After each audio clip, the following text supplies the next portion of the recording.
जय माता जी, राम राम साहब। बड़ा हर्ष आते आप सबों ने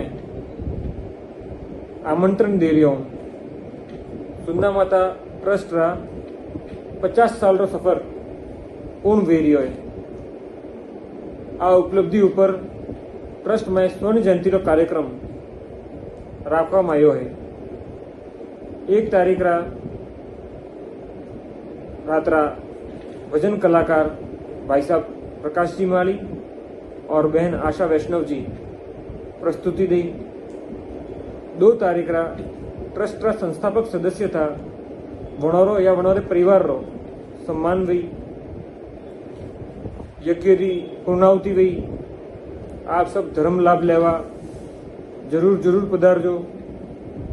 आपने सहयोग थी आ ट्रस्टी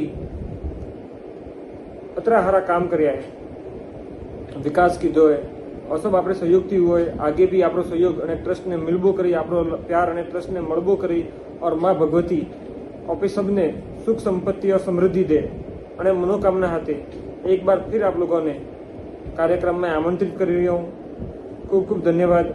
जय माता जी।